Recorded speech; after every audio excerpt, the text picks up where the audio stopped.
राधे राधे, राम राम दोस्तों। तो जैसा कि हमने आपसे कहा था कि 25 को क्यों आपको चांदी ले लेनी चाहिए, क्यों 25 तारीख के बाद भाव बढ़ेंगे, उसका क्या कारण है, कि उसका क्या रीजन है। पहला रीजन आप समझ लीजिए कि सबसे पहली बात यह है कि जितनी भी दुनिया में चांदी है, उस चांदी का अकेला 70% चांदी जो है वो अकेला एक देश उसको अपने अंडर में रखता है, वो देश है चाइना। चाइना के पास अकेला 70% चांदी पूरी दुनिया की चांदी है, इसलिए चाइना से ही निर्भर होता है ये सब चीजें कि भाव जो है चांदी के कितने ऊपर और कितने नीचे रहेंगे। और दूसरी बात, चांदी की जो सबसे ज्यादा खपत होती है, आपको क्या लगता है कि चांदी की सबसे ज्यादा खपत ज्वेलरी में होती है या फिर किसी और चीज में? आपको हम बता दें आपकी जानकारी के लिए कि चांदी की जो सबसे ज्यादा खपत होती है 50% से ऊपर खपत आपके इंडस्ट्रियल एरिया में होती है चांदी की खपत, ना कि ज्वेलरी में। ज्वेलरी वाली तो रिसाइकिल हो जाती है, मतलब आई दोबारा गली फिर बन गई फिर से तैयार हो गई।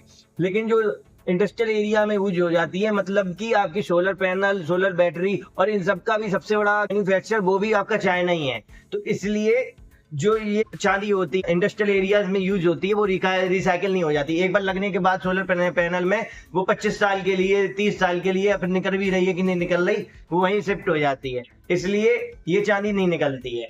तो इसलिए जितनी भी ये चांदी का जो खपत है ये सब आपके इंडस्ट्रियल एरिया में ज्यादा है। तीसरी बात आप ये समझिए कि क्यों रेट डाउन होंगे। चाइना में 17 फरवरी से उनका एक चाइनीज लूनर न्यू ईयर होता है, उसके लिए 7 दिन के लिए वो मार्केट अपना बंद रखते हैं। उनका शेयर मार्केट, उनके नॉर्मल मार्केट, वो सारे मार्केट एक हफ्ते के लिए बंद रहते हैं, छुट्टी होती है एक हफ्ते की। तो जब किसी जगह पे जहाँ पे बिक्री हो रही, मान के चलिए बाजार में आलू बिक रहे हैं, तो आलू बिक रहे हैं, हम आलू बेचने वाले हैं मान के चलिए, और अभी हमें छुट्टी पे जाना है या मुझे त्योहार है मेरे यहाँ, तो हम क्या करेंगे, जल्दी जल्दी मेरा ज्यादा आलू बिके, और जितना ज्यादा से ज्यादा आलू बिकेगा उतने मेरे पास पैसे आएंगे, हम त्योहार पे पैसे खर्च कर पाएंगे, तो हम जो है उस टाइम आलू का रेट डाउन कर देंगे। सेम ऐसे ही चांदी के साथ है। चांदी का इस टाइम जो रेट है इसलिए डाउन हो रहा है क्योंकि उन्हें अभी जो पैसे की जरूरत होती है और अभी वो पैसा ज्यादा से ज्यादा इकट्ठा करना चाहते हैं, और ज्यादा से ज्यादा हर देश अपना सप्लाई भर लेता है क्योंकि जिनको जरूरत होती है, तो इस टाइम रेट आपके डाउन होते हैं। आपके एक हफ्ते तक मार्केट रहेगा बंद, उनका चाइना का, देश का खुला रहेगा देशों का, लेकिन चाइना का बंद हो जाएगा।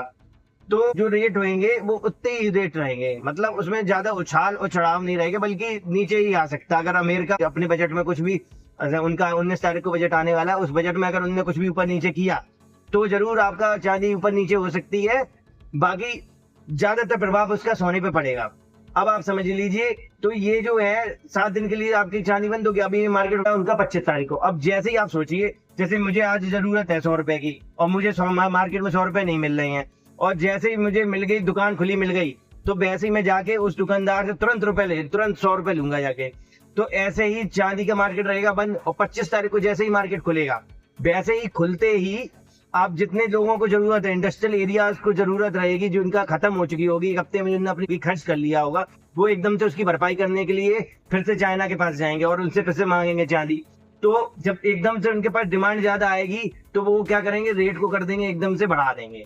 तो पक्का है आपका कि 25 तारीख के बाद आपके रेट बढ़ेंगे, मतलब कि मार्च में 100% आपके चांदी के रेट, क्योंकि पिछले 5 साल का तजुर्बा है जिसमें मैंने ये नोटिस किया है कि हर साल फरवरी में रेट डाउन होते हैं और हर साल मार्च में जो है रेट अप बढ़ते हैं, फरवरी और मार्च में। आप चाहे तो इस चीज को गूगल पे भी चेक कर सकते हैं, ये आपका सच है कि नहीं। और हाँ, आपको अगर मेरी वीडियो अगर अच्छी लग रही हो, पसंद आ रही हो, तो आप हमारी वीडियो को लाइक, चैनल को सब्सक्राइब कीजिएगा और वीडियो ज्यादा से ज्यादा शेयर कीजिए। अब हम लोग बात करते हैं आगे बढ़ते हुए कि अमेरिका जो अपना बजट लाने वाला है, उनका बजट आएगा 19 तारीख को। उस बजट में अगर उन्होंने बजट में अपनी ब्याज दरें बढ़ा दी तो सोने के रेट डाउन हो जाएंगे, आपको हम अभी बता दे रहे हैं। और उनने अगर ब्याज दरें घटा दी, सोने के रेट बढ़ जाएंगे। ये भी आप इस चीज को नोटिस कर लीजिएगा। और ये सारी चीजें आप जो 20 तारीख को जरूर आप कमेंट में बताइएगा कि क्या इसका रिजल्ट हुआ। वीडियो आगे बढ़ाते रहिए। धन्यवाद। राधे राधे, राम राम। और लास्ट में लाइक, शेयर, सब्सक्राइब।